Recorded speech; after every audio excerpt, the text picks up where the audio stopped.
பேரன்புமிக்க பெரியோர்களே, தாய்மார்களே, என்னிலும் இளைய தம்பி தங்கைகளே, நாம் தமிழர் கட்சி மக்களுக்காக உழைக்க வேட்பாளர்களை நிறுத்துகிறது. மற்ற கட்சிகளோ வேட்பாளரிடமிருந்து பணம் வாங்கி கொண்டு அவர்களை பிழைப்பதற்காக, பிழைப்பு நடத்துவதற்காக வேட்பாளர்களை நிறுத்துகிறது. சற்று சிந்தித்து பார்க்க வேண்டும். எங்களுடைய செயல் திட்டங்களை நீங்கள் உள்வாங்க வேண்டும்.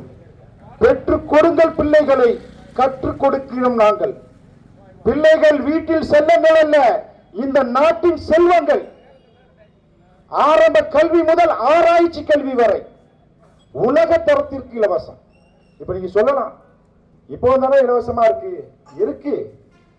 புள்ளையில போனா மேங்கூரை இடிஞ்சு விழுந்து புள்ளையே இல்லாம போயிடும். நம்ம அதெல்லாம் பத்தி சிந்திப்போமா? தரமான ஒரு கல்வி வேணும்னு நமக்கு என்னைக்காவது சிந்தனை இருக்கா? இந்த ரெண்டு சின்னங்கள் தான் உங்க சிந்தனையில இருக்கு. ஒரு சின்னம் ரெட்டலை, இன்னொரு சின்னம் உதயசூரியன். எங்க சாராயத்தை வித்து இந்த நாட்டின் பொருளாதாரத்தை பாதுகாக்கிறேங்கிறான். ஒரு குடி மகன் ஒருவர் பேசுறார், நாங்க இல்லைன்னா நாடே தள்ளாடி. சாராயத்தை உள்ள போட்டா நாங்க தள்ளாடுவோம், நாங்க உள்ள போறோம்னா நாடு தள்ளாடின்னு பேசுறாரு. கொஞ்சம் சிந்திக்க வேணாமா?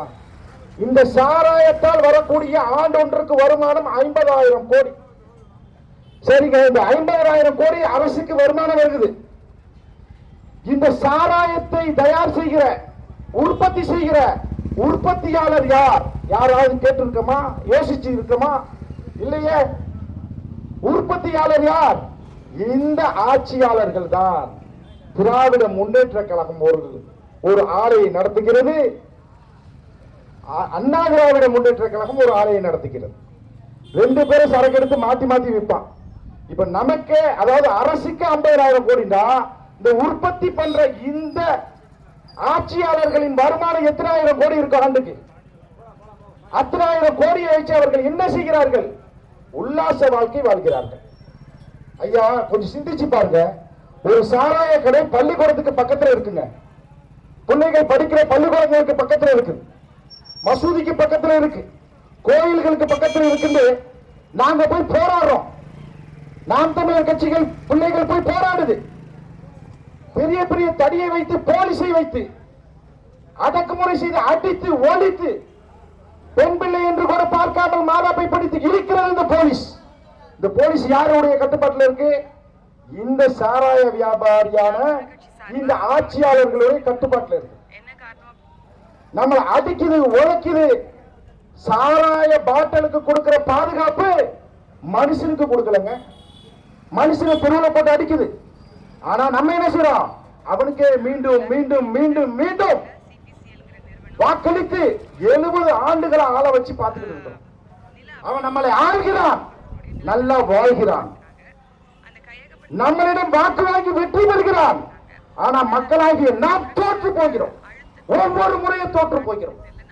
ஒரு முறை விவசாயிக்கு, இந்த பிள்ளைக்கு, இந்த பிள்ளையின் தகப்பனார் தமிழ் முழக்கம், அவருடைய பேர் சாகுல் ஹமீத், ஆனா அவருடைய அடைமொழி தமிழ் முழக்கம் சாகுல் ஹமீத். ஏன் தமிழ் முழக்கம் சாகுல் ஹமீத் என்பது? தமிழ் மீது உள்ள பற்று. தமிழுக்காக தன் சொத்துக்களை இழந்த ஒரு மனிதன். தமிழ் மொழிக்காக அவர் செய்த செலவுகளை கணக்கில் கொள்ள முடியாது. இலங்கையில் 1,26,000 பேர் நம் இனம் கொன்றொழிக்கப்பட்டது மட்டுமல்ல, நாங்கள் சண்டை போட்டோம், சாவரடி. ஆனால் அவமானப்படுத்தப்பட்டோம். நம் பெண் பிள்ளைகளை நிர்வாணப்படுத்தி, அசிங்கப்படுத்தி, பாலியல் வன்புணர்வு செய்து 60 கிலோமீட்டர் தூரத்தில் இந்த இலங்கையில நடந்துச்சுங்க. இது எப்படி இருக்கு தெரியுமா? நம்ம எல்லாம் பார்த்துக்கிட்டு சும்மா கிட்டுமே. நம்ம ஏதோ போராட்டமா? அந்த போராடுற 15 ஆண்டுகள் போராடுற அந்த கட்சிக்கு நம்ம வாக்களிச்சோமா? ஏண்டா நம்மளோட என்ன எப்படி இருக்கு தெரியுமாங்க? நம்ம என்ன எப்படி இருக்கு? தன் வீட்டு கூரை எரியாத வரை நான் தண்ணி அடிக்கிட்டு வர மாட்டேன். அவன் வீட்டு கூரை தானே எரியுது, நான் பேசாம இந்த வேடிக்கை பார்ப்பேன். எப்படி எப்படிப்பட்ட ஒரு மனநிலையில் நீங்க மக்களாகிய நீங்கள் நிற்கிறீங்கன்னு பாருங்க. அன்பு சொந்தங்களே, பேரன்பு மிக்க சொந்தங்களே, கொஞ்சம் சிந்தித்து வாக்களியுங்கள். சிந்திக்கும் ஆற்றல் கொண்ட இந்த பூமியின் உயிரினம் என்றால் அது மனிதன் மட்டும்தான். விலங்குகளும் சிந்திக்கிறது. இது விஷம் என்று தெரியும், அது உணவு என்று தெரியும் விலங்குகள் கூட. ஆனா தவறி விஷத்தை வச்சு திண்டுக்கும். சிந்திக்கும் ஆற்றல் கொண்ட நாம் திருப்பி திருப்பி திருப்பி நமக்கு துன்பம் தரவனுக்கு வாக்களித்து வலிமையை செலுத்தி திருப்பி அவதிப்படுறோம். இந்த நாகூர்ல பிரச்சனையை கேளுங்க. இந்த நாகூர்ல நடக்கிற பிரச்சனை, இந்த துறைமுகம் மார்க் துறைமுகத்துல நிலக்கரி 3ஆம் கிரேட், 3rd கிரேட், 3ஆம் நிலை ஒரு நிலக்கரியை இறக்குறாங்க. தூசிங்க அது.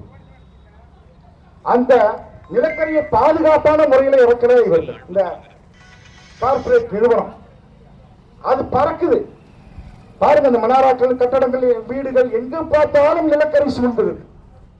இதை பார்த்து நம்ம என்ன செஞ்சோம்? ஒரு 5 ஆண்டுகளுக்கு முன்னாடி, 4 ஆண்டுகளுக்கு முன்னாடியே என்று நினைக்கிறேன், இந்த புது பேருந்து நிலையத்தில் ஒரு போராட்டம் நடத்தணும். ஒதுங்கி ஓரமா நின்று போராடணும்.